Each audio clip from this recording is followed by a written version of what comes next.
Body Language Season 2, Episode 1. After the war was over. At least, that's how Devon described it. The office hadn't been this quiet in weeks. The storm of rumors, side-eyes, whispers, and Jenna-fueled sabotage had finally collapsed under its own weight.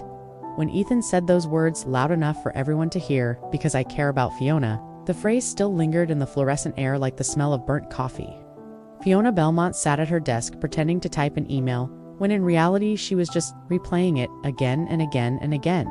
Devon Price perched dramatically on the edge of her desk, whispered, "Girl, you're not typing anything. You've typed the word dear 22 times.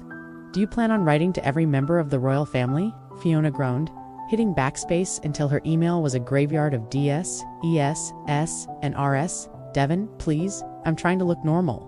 "Normal?" He tilted his head, amused. "Honey, you're glowing like a solar panel in July?" People in this office aren't blind. They know what Ethan said. And they did. Fiona could feel their glances. Every time Ethan walked by with his sleeves rolled up, carrying his mug of black coffee, there was a collective shift in the room, like the office had suddenly become a live studio audience, waiting for the next line. Jenna, of course, was nowhere near defeated. She sat 2 rows away, tapping her acrylic nails against her mouse like a villain plotting. Fiona didn't trust the quiet. Jenna was licking her wounds, but she'd be back. Devon leaned closer. "Listen, we survived the war. Now comes the peace treaty." "The what?" "The part where Prince Charming actually asks you out?" He clapped his hands dramatically. "Dinner, wine, hand-holding under the table, kiss goodnight, fade to black. Roll credits." Fiona buried her face in her hands. "It's not that simple." "Oh, honey," Devon sighed. "It never is. That's why it's fun." Scene 2, the lunchroom interrogation. By noon, Fiona was starving. She slipped into the break room to heat up her leftover spaghetti, hoping for just 10 minutes of peace. Instead, she found herself ambushed. 3 coworkers, Lydia from accounting, Greg from IT, and Nancy from reception, looked up from their sandwiches in eerie unison. Nancy spoke first, eyes wide. "So, Fiona, how's Ethan?" Fiona nearly dropped her Tupperware. "Excuse me," Greg smirked.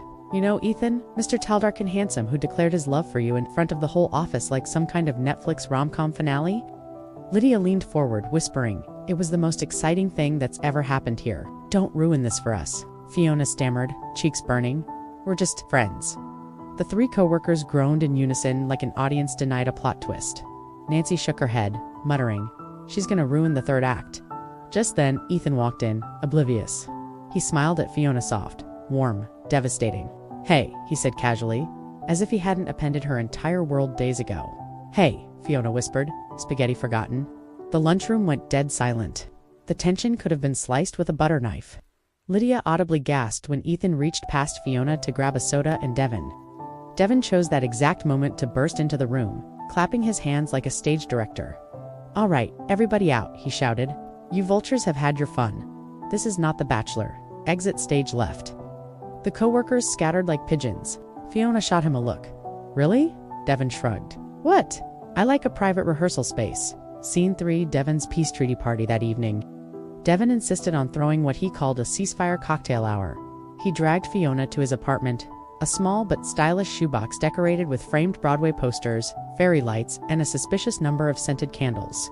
"Welcome to the first meeting of the Peace Treaty Council," he announced, handing her a martini glass. Signature cocktail of the evening.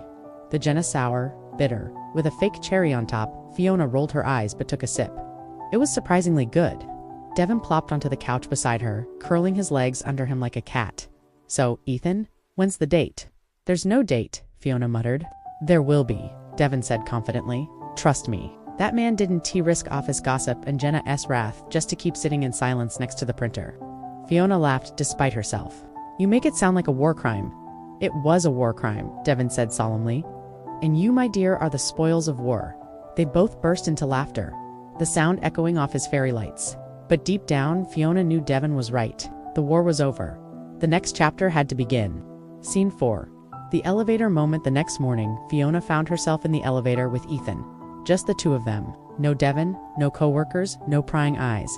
The silence was heavy. She clutched her coffee cup, staring at the glowing floor numbers. Ethan cleared his throat. "Listen," he began. His voice was low, nervous in a way she'd never heard before. "About the other day." "What I said?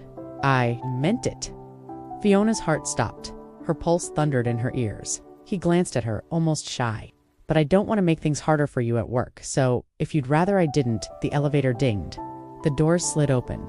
Jenna stood there smirking like the devil. Well, she purred. Isn't this cozy? The spell shattered. Fiona stepped out quickly, cheeks burning. Ethan followed, jaw tight.